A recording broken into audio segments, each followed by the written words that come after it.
Donc, petit 2, on a vu dans le petit 1 que la Société française des Trente Glorieuses correspondait bien à l'analyse de Marx parce qu'il y avait des ouvriers qui étaient une classe en soi, c'est-à-dire un groupe d'individus qui partagent des points communs et des points communs objectifs, qui font qu'on peut considérer qu'ils forment une classe en soi, ce qui correspond bien à l'analyse de Marx.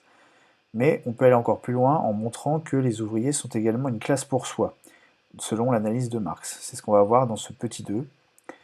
Une classe consciente d'elle-même, de ses intérêts, et mobilisée pour les défendre. Alors, la classe ouvrière des Trente Glorieuses était également une classe pour soi, conformément à l'analyse de Marx des classes sociales. Alors on va essayer de voir pourquoi. Est-ce que c'est une classe pour soi?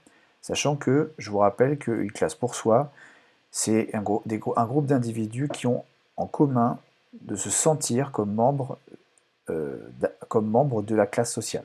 Ils ont un sentiment d'appartenance à cette classe sociale, ils ont conscience de leurs intérêts de classe, ils savent ce qui est bon pour eux, et en plus ils savent quel est leur ennemi de classe, et donc ils vont se battre pour défendre leurs intérêts face à cet ennemi de classe. Donc ça c'est vraiment une classe pour soi, c'est une classe qui défend ses intérêts. Je reprends là. En effet, une partie de la classe ouvrière, pas la totalité, développe un sentiment d'appartenance très fort à cette période. Donc là, on n'est pas dans la description de la théorie de Marx, là on est dans la description de la classe ouvrière de la société française de l'après-guerre.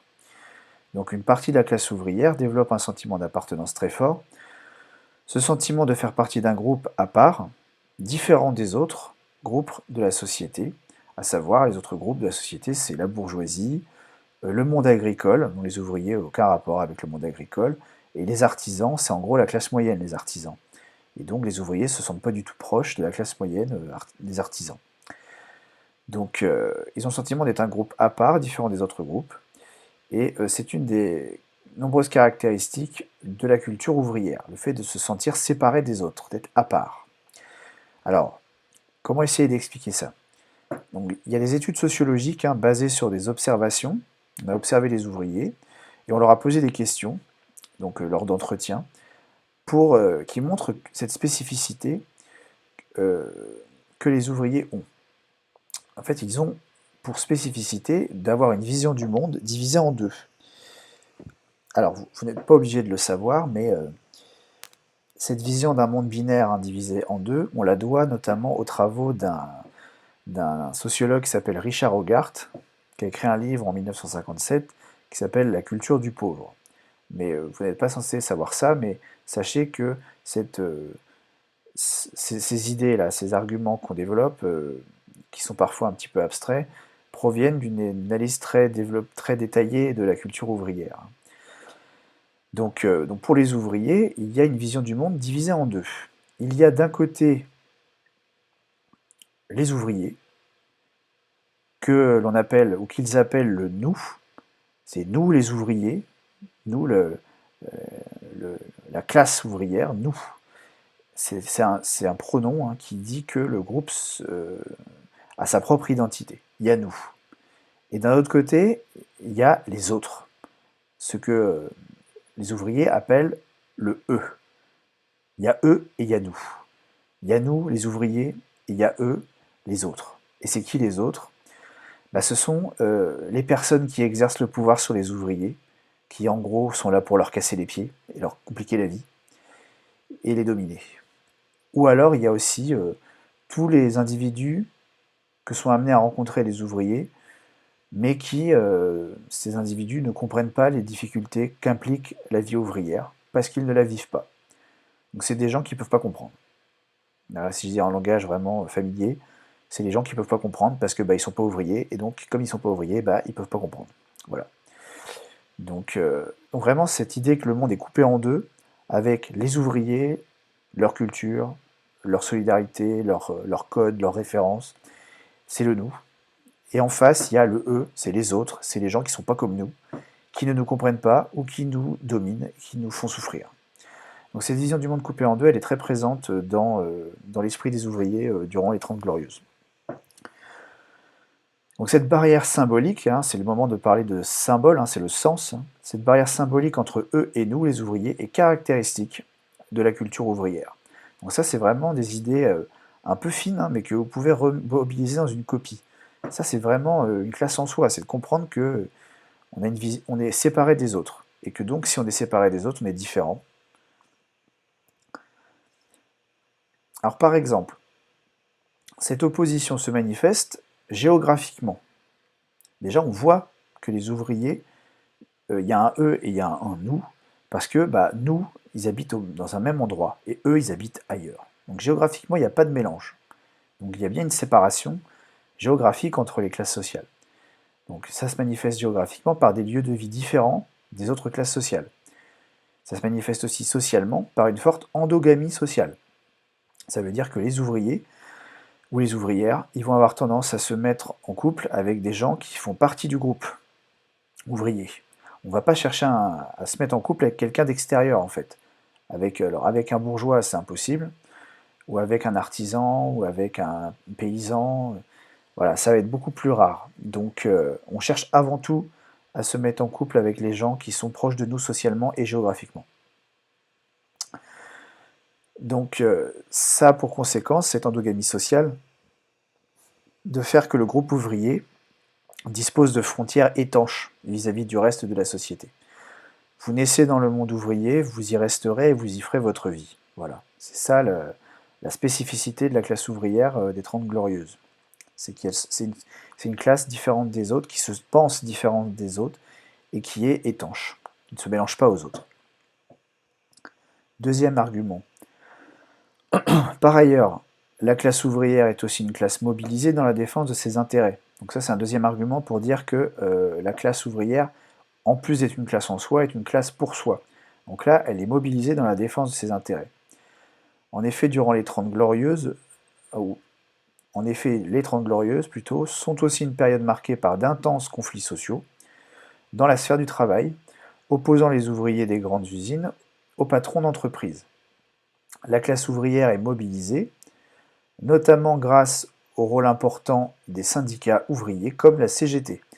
C'est surtout la CGT qui a fait se mobiliser les ouvriers durant les Trente Glorieuses. C'est important de le souligner. Encore aujourd'hui, c'est la CGT qui fait bouger les choses. La CFDT, c'est pas du tout un syndicat proche des ouvriers. C'est plutôt, on appelle ça un syndicat réformiste. Ça veut dire qu'il est plutôt dans l'accompagnement des réformes des gouvernements de droite.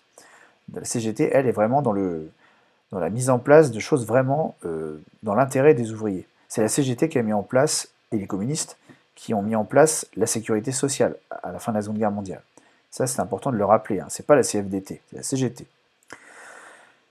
Donc rôle important, donc, je disais, des syndicats ouvriers qui travaillent à faire exister symboliquement la classe ouvrière, c'est-à-dire à faire en sorte que les ouvriers se sentent comme appartenant à une seule et même classe, malgré leurs éventuelles différences.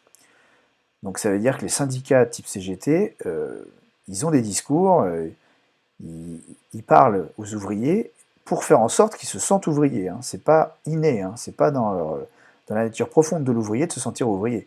Il faut un travail symbolique pour qu'ils se sentent ouvriers. C'est là qu'on s'éloigne un petit peu de Marx. Pour Marx, l'ouvrier, il est ouvrier et il le sait et il n'y a pas besoin de lui dire. Là, dans la réalité, les ouvriers se sentent ouvriers parce qu'on leur a bien expliqué pour qu'ils puissent se sentir ouvriers. C'est un travail symbolique.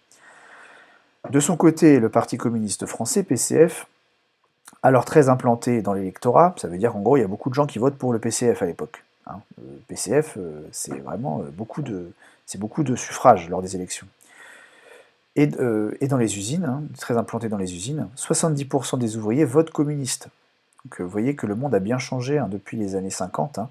Aujourd'hui, les ouvriers, soit ils votent pas, soit ils votent pour le Front National, ou le Rassemblement National maintenant. Et avant, les ouvriers, 70% votaient communiste, c'est-à-dire à gauche. Donc le PCF sert de porte-parole pour la défense des intérêts de la classe ouvrière sur la scène politique. Donc le PCF, en gros, c'est les gens qui parlent dans les médias pour dire voilà ce qui est bon pour les ouvriers, on veut les défendre. Parce que les ouvriers, comme ils sont pauvres, ils n'ont pas les moyens de faire valoir leurs intérêts tout seuls. Ils ont besoin du Parti communiste pour servir de caisse de résonance à leurs intérêts sur la scène politique. Ça, c'est en cela que le PCF avait un rôle très important à l'époque. Et vous voyez en quoi le PCF, pourquoi les ouvriers sont plus défendus, hein, depuis que le PCF a disparu quasiment de l'échiquier politique actuel.